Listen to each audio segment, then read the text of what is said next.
पढ़ लेते हैं ना आगे। कितना पढ़ लिया था? सोलेनॉइड की एनर्जी देख ली थी, और सेल्फ इंडक्टेंस हो गया था। हाँ ठीक है।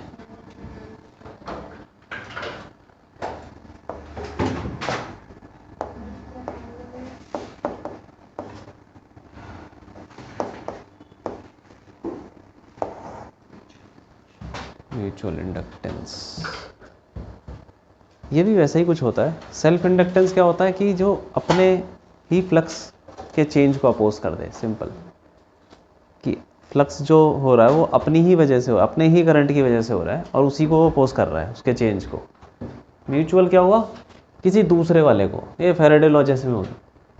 एक कोयल मान लो, उसके बगल में दूसरी कोयल रखी है, एक में करंट है, उसका फ्लक्स निकलेगा तो दूसरे में घुसेगा, दूसरे में चेंज हो जाएगा तो उसमें इंड्यूस में आ जाएगा। तो ये तो फैराडे लॉ नॉर्मल, उसी को बोलते हैं म्यूचुअल इंडक्टेंस, जिसमें एक कोयल दूसरे वाले के अंदर इंड्यूस में पैदा करती है। ठीक है, तो ये भी एक प्रॉपर्टी हो गई। It is a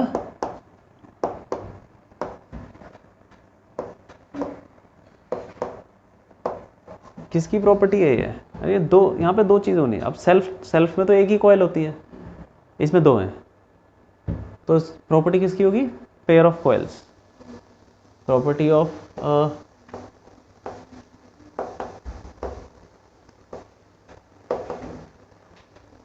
pair of coils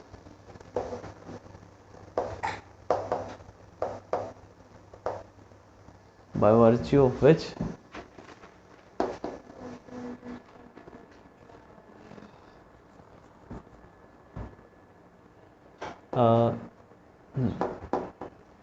induced EMF is produced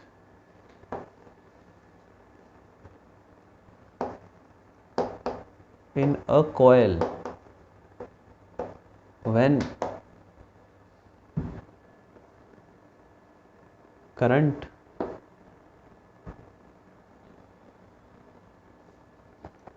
changes in the neighboring coil.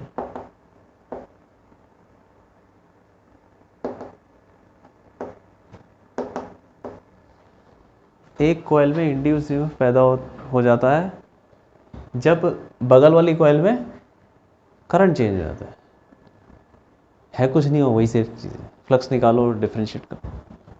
ठीक है, तो देखो तो इसके लिए भी वो होता है क्या? Coefficient of mutual inductance. Coefficient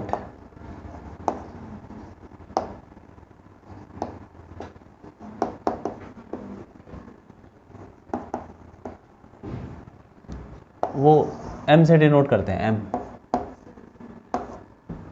ठीक है, तो मान लो दो कॉइल है यहाँ पे, एक ये रही, दूसरी है 1 2। एक में करंट डालोगे, उसको चेंज करोगे तो दूसरे कॉइल में फ्लक्स चेंज हो जाएगा, तो दूसरे के अंदर इंड्यूस में हो जाएगा। दूसरे में करंट डालोगे, उसको चेंज करोगे तो पहले में आ जाएगा।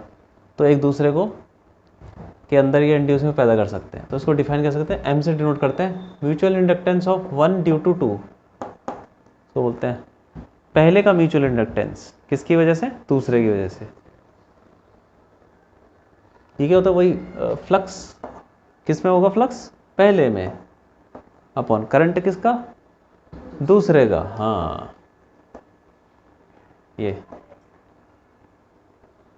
वैसे ही M21 दूसरे का म्यूचुअल इंडक्टेंस निकाल रहे हैं, तो दूसरे के अंदर flux upon current in first. ठीक है, और ये जो M12 और M21 दोनों बराबर होते हैं, हमेशा बराबर होते हैं, हमेशा होते हैं। ठीक है, क्यों होते हैं? तुम्हारे कोर्स में नहीं है, तुम समझ जाओगे अगर तुम जब कॉलेज में जाओगे, पढ़ाई करोगे, ये आ जाएगा। एक थ्योरम होती है रेसिप्रोसिटी थ्योरम, है रेसिप्रोसिटी थ्योरम होती है। वहाँ से तुम्हें पता चल जाएगा कि क्यों होता है। ठीक है, कोई बात नहीं, अभी तुम याद कर लो ये बराबर होते हैं। तो कोई सा भी निकाल लो यार, जो आसान लगे वो निकाल लो, है ना। हाँ, इन दोनों में से कभी कभी ऐसा होता है कि ये निकालना आसान है, वो मुश्किल है, तो इससे निकाल लो। एक में तुमने करंट डाला और दूसरे में फ्लक्स निकालना मुश्किल है, तो वो मत करो ना, फिर दूसरे में करंट डालो, पहले में निकाल लो जिससे आसान लग रहा है, बराबर तो है ही। ठीक है, तो इसको कैसे लिख देंगे? It is defined as the flux in the coil per unit current in neighboring coil।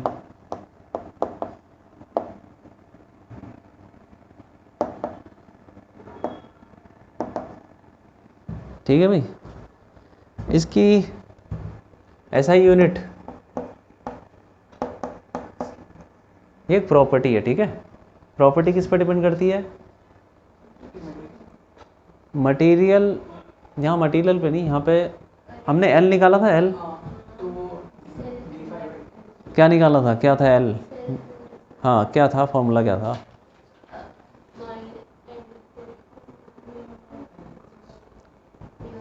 Mu not an square A by L S. वो क्या फ्लक्स पे डिपेंड करता है, करंट पे डिपेंड करता है? नहीं करता। वो बताया था ना, जैसे कैपेसिटर होता है चार्ज अपॉन पोटेंशियल, लेकिन वो चार्ज वाले उस पर कुछ डिपेंड नहीं करता, सिर्फ उसका एरिया उस पर डिपेंड करता है। वैसे ही self inductance area, length, number of turns इन पर डिपेंड करता है।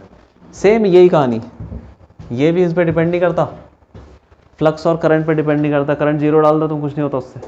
ये तो निकालने के तरीके हैं कि अगर इतना करंट डालोगे तो फ्लक्स आएगा, उसका रेशियो निकाल लो तो वो आ जाए।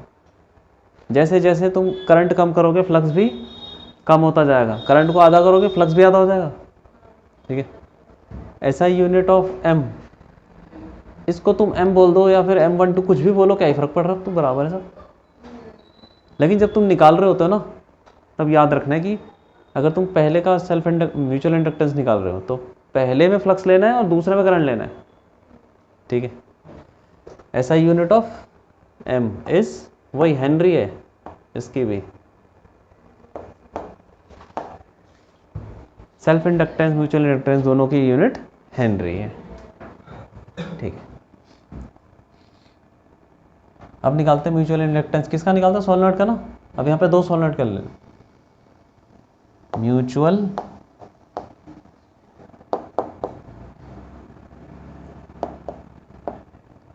अच्छा, एक चीज और है यहाँ पे, ये बताया, अगर मुझे निकालना है क्या, मान लो करंट चेंज कर रहा हूँ मैं किसी के अंदर, तो किसी में भी करंट चेंज हो सकता है, तो दूसरे वाले में क्या हो जाएगा? इंड्यूस में पैदा हो जाएगा। अगर मैं बोलूँगा E1 क्या होगा? d∅1/dt, ये तो फेरेडे लॉ है, और ∅1 को मैं यहाँ से निकाल सकता हूँ M12 × I2 d/dt। Mutual inductance ये तो क्या कांस्टेंट ही है, तो किस पर डिपेंड करता है? इन सब कॉइल वाइल पर डिपेंड करता है। इनको तुम चेंज नहीं कर रहे, सिर्फ करंट चेंज कर रहे हो, तो ये तो बाहर जाएगा, ये आ जाएगा M12 di2/dt। सेम ऐसी कहानी E2,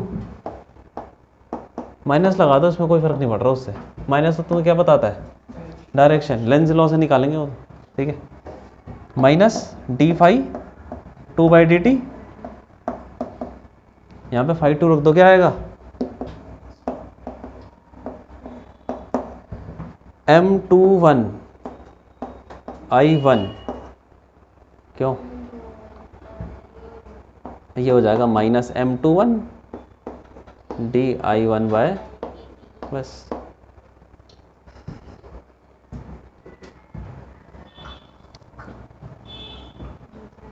और कभी कभी ऐसा भी हो सकता है कि दोनों कॉइल में करंट है और दोनों ही चेंज हो रहे हैं, हो सकता है कि नहीं?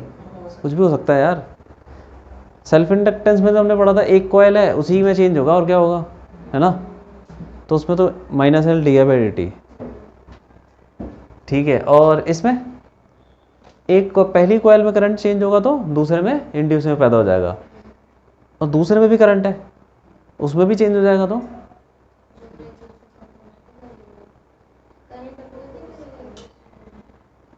नहीं, मान लो दोनों में करंट है और दोनों को चेंज कर रहे हैं, क्या होना चाहिए। हाँ पोज करेगा वो, लेकिन पैदा तो हो जाएगा कुछ।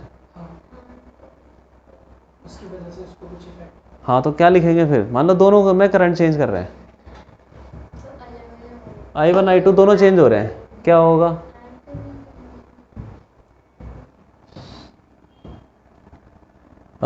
एक जर्नल स्टेटमेंट मतलब जर्नल फॉर्मूला इंड्यूस्ड ईएमएफ का, मान लो E1 दोनों में करंट है और वो चेंज हो रहे हैं दोनों, तो एक तो यही है म्यूचुअल इंडक्टेंस आएगा, उसकी वजह से क्या हो जाएगा minus M12 DI2 by D T, दूसरे में करंट चेंज होने की वजह से पहले में इंड्यूस ईएमएफ पैदा हो गया, दूसरा पहले के अंदर जो करंट है वो भी तो चेंज हो रहा है, तो उसकी वजह से खुद पे कोई असर नहीं डालेगा क्या।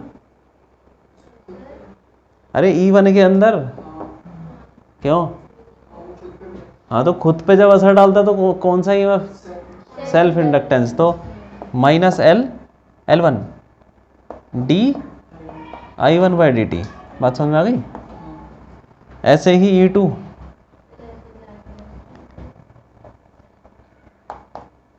ऐसे समझ लो, इसका डायग्राम भी बना लो, दो कॉयल है 1 2 I1 I2, ये है ड्यू टू म्यूचुअल इंडक्टेंस जो ईएमएफ पैदा हो रहा है, और ये है जर्नल।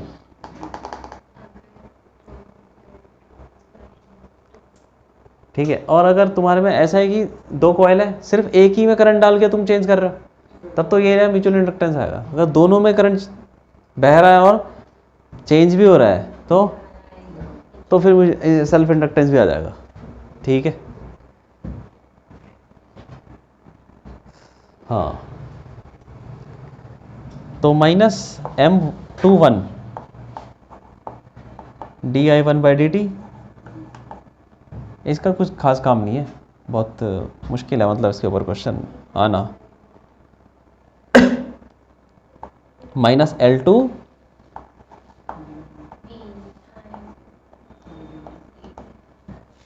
ठीक है भाई, लिख लो, लिख डालो।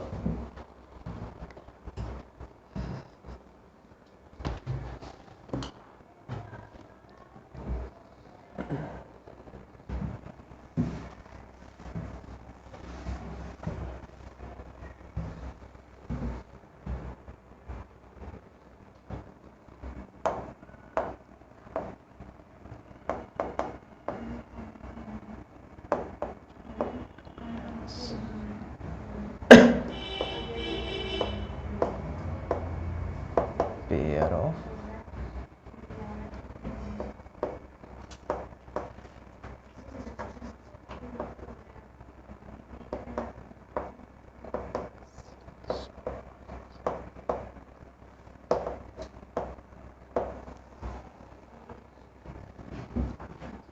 ठीक है, पहले हमने सेल्फ इंडक्टेंस निकाला था एक सोलोनॉइड का, अब निकाल रहे हैं म्यूचुअल इंडक्टेंस, दो लेने पड़ेंगे भाई, दो कॉयल है, ठीक है। और कैसे हैं वो कॉयल, कोएक्सियल मतलब सेम एक्सिस पे रखे हैं, ऐसे रखा है देखो, एक सोलोनॉइड ऐसा है, समझ लो।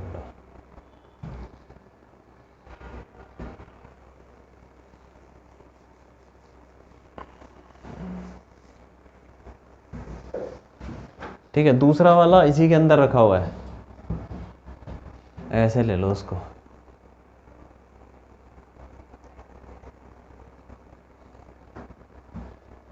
अंदर रखा हुआ है, ठीक है। इसके अंदर हमने करंट डाल दिया, इसको 1 ले लो, इसको 2 ले लो,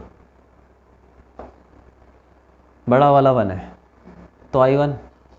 अब देखो किस में करंट डालना चाहिए, सोचो किस में करंट डालें और किस में फ्लक्स निकालें, बताओ। फ्लक्स निकालना किस में आसान है, अगर हाँ तो इसमें करंट डालो और अंदर अंदर, क्योंकि हमें पता है मैग्नेटिक फील्ड क्या होती है सोलेनॉइड के अंदर। लेकिन अगर मैंने 2 में करंट डाल दिया तो बड़े वाले में फ्लक्स निकालना मुश्किल है, क्योंकि बड़े वाले में कहाँ मैग्नेटिक फील्ड कितनी होती पता नहीं है। लेकिन ये छोटा वाला इसके अंदर रखा हुआ बड़े वाले के, और अंदर मुझे पता है कि हर जगह मैग्नेटिक फील्ड का फॉर्मूला मुझे पता है, कांस्टेंट होती है, इसीलिए इसमें करंट डाल के इसमें निकालते हैं मैग्नेटिक फील्ड फ्लक्स वगैरह। ठीक है, इसमें मान लो तुम नंबर ऑफ टर्न्स N1, इसकी लेंथ L1 और एरिया A1, ऐसे ही ले लो तुम इसको N2 L2 A2, सब कुछ दे रखा है। फिर आ जाओ, म्यूचुअल इंडक्टेंस किसका निकाल रहे हैं, 2 का, ड्यू टू 1, यही है ना, flux in 2 upon current in 1। और फ्लक्स क्या होता है यार, n number of turns. Number of turns कितने हैं 2 वाले के, N2। B किसका, मैग्नेटिक फील्ड किसकी, पहले वाले की, अरे उसी की तो होगी मैग्नेटिक फील्ड यार, करंट ही उसके अंदर है, इनटू दूसरे का एरिया। फ्लक्स निकाल रहे हैं ना, फ्लक्स निकाल रहे हैं छोटे वाले में से, तो एरिया छोटे वाले का ही लेंगे, नंबर ऑफ टर्न्स भी उसी के लेंगे, लेकिन मैग्नेटिक फील्ड तो दूसरी लेंगे जो बाहर से आ रही है। कहाँ से आ रही है, बड़े वाले की, B1 अपॉन I1।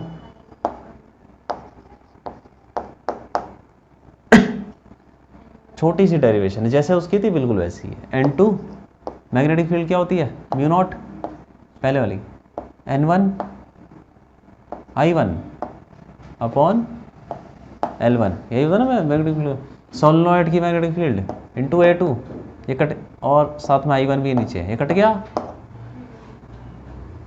क्या आ गया, mu naught N1 N2 A2 upon L1। ठीक है, ये आ गया भाई फॉर्मूला, देखो कितनी छोटी डेरिवेशन। और इसको तुम थोड़ा सिंपल और कर सकते हैं, L1 L2 से मल्टीप्लाई करो, डिवाइड करो, ये आ जाएगा mu naught N1 N2 A2 L2 upon L1 L2, लिख सकता हूँ, ऐसे लिख सकते हैं।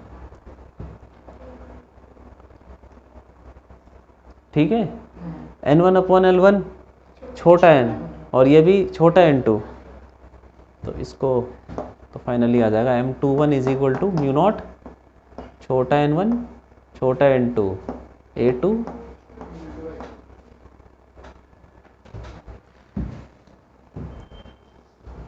उसका भी तो ऐसे ही था कुछ, mu naught N square AL।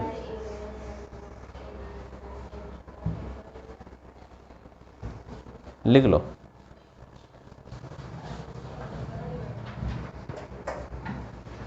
लिख लो।